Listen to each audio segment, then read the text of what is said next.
này hoàn toàn là không chính xác, đúng không ạ? Bởi vì họ hoàn toàn không biết về các cái hoạt động mà được đưa ra. Câu C này, some of them had already knew each other. Một số người trong số họ đã biết nhau trước rồi. Câu này thì chính xác, đúng không ạ?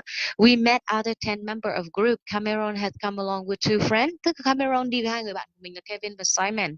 While sister Carol and Lynn had come along with Amanda. Hai chị em Carol và Lynn thì đi cùng với Amanda. Đúng không ạ? Và tôi, ngay cả bản thân tôi là cái nhân vật ở trong đó là tôi ấy, thì cũng đi với một người bạn tên là Matt, đúng không ạ? Tức là những cái người trong nhóm này có một số đã biết nhau trước rồi. Ok. Và câu D là they came from the same city. Thì nó sẽ ngược với cái câu cuối cùng này, we had come from various places, đúng không ạ? Rồi. Cái câu 24 này chúng ta sẽ chọn được đáp án là C. Chúng ta nhìn vào câu 25. Which of the following advertisements describe the activity center? Bây giờ chúng ta phải đọc để xem là cái đoạn quảng cáo nào sẽ phù hợp với cái trung tâm hoạt động này nhé. Okay, A. Activity center, set in beautiful countryside, accommodation and meals provided. Make up your own timetable, choose from the variety of activity, horse riding, fishing, hill walking, sailing, mountain biking. Khi các bạn nhìn vào đây, các bạn thấy là nó sẽ bị khác so với cái bài chúng ta đọc được, đúng không ạ?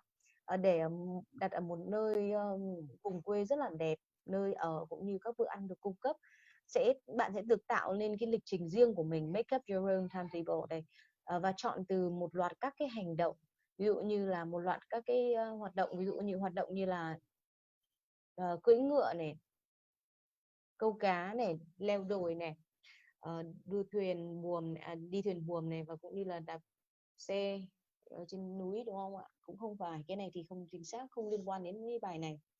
B. Activity center, set in beautiful countryside, accommodation provided, work with the group, we show you a range of outdoor activity that you didn't realize you could do. Ở đây là nó đặt ở một vùng quê rất là đẹp và nơi ở được cung cấp. Nơi ở đây các bạn thấy rồi đó, nơi ở, đúng không ạ? Cung cấp này. Bạn sẽ làm việc với một nhóm người, work at group, một nhóm người. We show you a range, chúng tôi sẽ chỉ cho bạn một nhóm các cái hoạt động ngoài trời mà bạn sẽ nhận ra là bạn không nhận ra là bạn có thể làm, đúng không ạ? Bạn không nghĩ là bạn có thể làm đó, đúng không ạ? Câu này nghe có vẻ rất là hợp lý, chúng ta cứ để tạm nó ở đây. Chúng ta sẽ để tạm cái đáp án B ở đây là khá hợp lý nhá, đúng không ạ? Rất là phù hợp. Chúng ta đọc tiếp đáp án C và D xem là có được không nhá. Nào, C. Activity center, set in beautiful countryside, enjoy the luxury of our accommodation. Each room has its own bathroom, work in group and have individual teaching. Cái này thì các bạn sẽ thấy là đặt ở một vùng quê đẹp và tận hưởng cái sự xa hoa của nơi ở. Mỗi phòng sẽ có phòng tắm riêng, làm việc với một nhóm và có những người hướng dẫn riêng. Cái câu này thì hoàn toàn không chính xác, đúng không ạ? Nó loại bỏ luôn. Câu D nào. D. Activity center, set in beautiful countryside. You can spend the day doing outdoor activity and we will find your accommodation with the local family. Ở đây thì lại nói là gì? Đặt ở một vùng quê đẹp và bạn có thể dành cả ngày với các hoạt động ngoài trời, và chúng tôi sẽ tìm cho bạn nơi ở các cái gia đình ở trong địa phương. Cái cân đoạn này thì không đúng, đúng không ạ? Vậy thì các bạn sẽ thấy đáp án B là chính xác nhé. Ok, thì chúng ta đã đọc xong cái đoạn này rồi. Chúng ta nhìn lại các đáp án nào. 21, what's the writer trying to do in the text? Say how she spent some free time. 22, what can the reader learn from the text? What sort of activity you can experience at the center? 23, how do you think the writer might describe her weekend? Interesting. What do we learn about the group? Some of them already knew each other. And 25, which of the following advertisement describe the activity center? Activity center set in beautiful countryside, accommodation provided, work with the group. We show you a range of outdoor activities that you didn't realize you could do, right? Okay, the next one here, we go to page 14. All right, everybody, please turn to page 14. And we are going to read part 5. Are you ready with part 5? Part 5, page 14, question 26 to 35. Read the text below and choose the correct word for each space. For each question, mark the letter next to the correct word, A, B, C, or D on your answer sheet. All right, now here we go. With this one, the first woman scientist.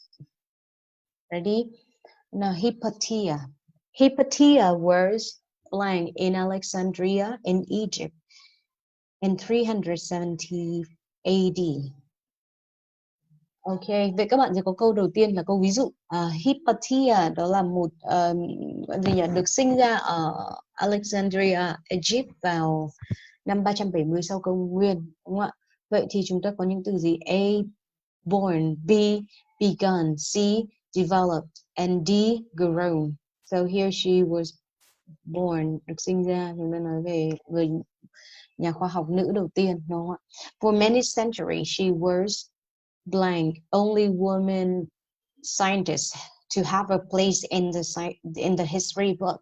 Trong rất là nhiều năm thì bà ấy là người duy nhất, là nhà khoa học nữ duy nhất có tên, có một vị trí ở trong cuốn sách lịch sử, đúng không ạ? Cuốn sách lịch sử.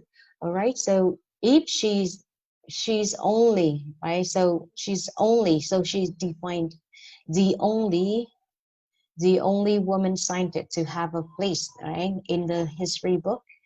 Hypatia's father was the director of Alexandria University, and he blank sure his daughter had the best education available. Bố của bà này thì là giám đốc hoặc là người hiệu trưởng của trường Alexandria, và ông ấy muốn đảm bảo chắc chắn rằng là con gái của mình có cái nền giáo dục tốt nhất, đúng không ạ? Okay, A, could, B, made, C, said, and D, put. So here, made sure, right? Made sure his daughter, okay, has a bad education available. This was unusual, as most women then had a field blank to study. A, classes, B, customs, C, opportunities, and D, teachers. Okay, so here we got opportunity is the correct answer, right? Các bạn sẽ thấy là điều này nó là không bình thường, bởi vì là hầu hết phụ nữ vào cái thời gian đó thì có rất ít cơ hội để học, đúng không ạ?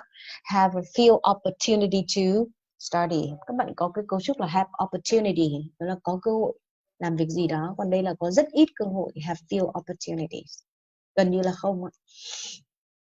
After studying in Athens and Rome, Hypatia returned to Alexandria blank. She began teaching mathematics. Ở đây các bạn sẽ thấy là cô ấy sau khi mà cô ấy học ở Athens và Rome thì Hypatia quay trở về Alexandria, nơi mà cô ấy bắt đầu dạy toán học, đúng không ạ? Okay, so here A, where, B, how, C, there, and D, which. So Alexandria here is the place, a place where she began teaching mathematics. So we do where here, right? 30, she soon became famous, blank, her knowledge of new ideas. So she famous for, you got famous for something, right? 30, she soon became famous for her knowledge of new idea. We have no copy of her books, blank. We know that she wrote several important mathematical works. Okay, we have no copy of her books, blank here, because, but, or, as. The correct answer is but, right? But we know that she wrote several important mathematical work. Tức là chúng ta không có một cái bản copy nào về sách của bà ấy, nhưng ở đây but. Nhưng mà chúng ta biết rằng là bà ấy đã viết một vài các cái công trình toán học quan trọng, several important mathematical works. Now, Hypatia was also interested in technology and blank several scientific tools to help with her work. Hypatia thì cũng rất là yêu thích về công nghệ, và bà ấy đã làm ra một số các cái công cụ khoa học mà để giúp đỡ cái công việc của bà ấy. So A, did, B, experimented, C, invented, or D, learned. Ở đây các bạn sẽ có là phần did này là làm ra này, experimented đó là gọi là gì nhỉ? Chúng ta gọi là thí nghiệm. Invented, phát minh, và learned đấy là học. Vậy ở đây thì chúng ta sẽ có là bà ấy có phát minh ra một số các cái công cụ, invented. several scientific tools, okay, to help with her work. The next one, at the blank. Many rulers were afraid of science. So we got at the A, day, B, period, C, year, and D, time. So we got at the time, the same meaning with when, okay? When, at the time.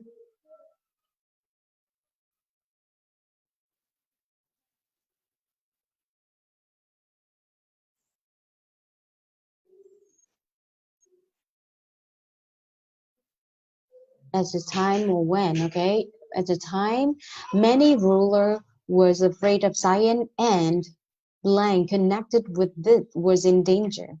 So A, anyone, B, nobody, C, all, or D, something. Vào cái thời mà những cái người cầm quyền sợ hãi về khoa học thì và khi hoặc là khi mà những cái nhà cầm quyền sợ hãi về khoa học và thì cái gì đấy ạ, bất cứ ai mà liên quan đến nó cũng sẽ bị gặp nguy hiểm, đúng không ạ, cũng gặp nguy hiểm, in danger, sống trong sự nguy hiểm đây. So, ở đây chúng ta có thể nói là chúng ta có gì đây, anyone là bất cứ ai, các bạn dùng any là ví dụ như là cái gì, một vài hoặc là cái gì đó, đúng không ạ, nhưng mà trong trường hợp các bạn dùng câu khẳng định mà các bạn dùng anyone thì có nghĩa là bất kỳ, cũng giống như everyone ấy ạ, bất kỳ ai đó. Nobody là không ai, all là tất cả, nhưng mà all này là số nhiều các bạn nhé. Something là cái gì đó, trong trường hợp này các bạn nói là bất kỳ ai mà dạng số ít này. Words in danger này, các bạn chú ý to be của chúng ta là words này. Đây chúng ta sẽ chọn đáp án lại anyone, right? Anyone connected with this were in danger. One day in March 415, Hypatia blank attacked in the street and killed. A, was, B, had, C, has, or D, were. Something happened long ago. It was in the past, right? So we use words. Đây là cấu trúc bị động các bạn nhé. Có to be cộng với quá khứ phân từ. Và đây là một cái hành động ở trong quá khứ là bạn ấy bị tấn công trên con đường và bị giết, đúng không ạ? Bởi vì cái thời đó người ta sợ khoa học và ai liên quan thì đều bị gặp nguy hiểm. Okay. So here we read it again and I will take note into these for you to see. So Hypatia was born in Alexandria in Egypt in 370 AD. For many centuries, she was the only woman scientist to have a place in the history books. Hypatia's father was director of Alexandria University, and he made sure his daughter had the best education available. This was unusual, as most women then had few opportunity to study. After studying in Athens and Rome, Hypatia returned to Alexandria, where she began teaching mathematics. She soon became famous for her knowledge of new ideas. We have no copies of her book, but we know that she wrote several important mathematical works. Hypatia was also interested in technology and invented several scientific tools to help with her work. At the time, many rulers was afraid of science, and anyone connected with this was in danger. One day in March 415, Hypatia was attacked in the street and killed. Okay, that's about the first woman scientist. Các bạn ơi, ngày hôm nay chúng ta đã đi qua cái phần số 4 và số 5 đọc của Preliminary English Test 2, Test 1, okay? Và cái bài Test 1, cuốn sách thứ 2 của chúng ta, đúng không ạ? Thì các bạn về nhà các bạn ôn tập lại các cái kiến thức ngày hôm nay, đọc thật kỹ các đoạn văn và luyện tập đọc thật là hay, thật là tốt các cái đoạn này nhé. Chúng ta có cái từ nào không hiểu thì các bạn hãy lên sử dụng từ điển Cambridge Dictionary để kiểm tra phần phát âm và luyện đọc thật là tốt những cái này, chú ý trọng âm, các âm của nó sao cho chuẩn chỉnh nhé. Okay, thanks for following everyone. So please share this video if you find it useful. Thanks for watching and see you in the next video. Goodbye.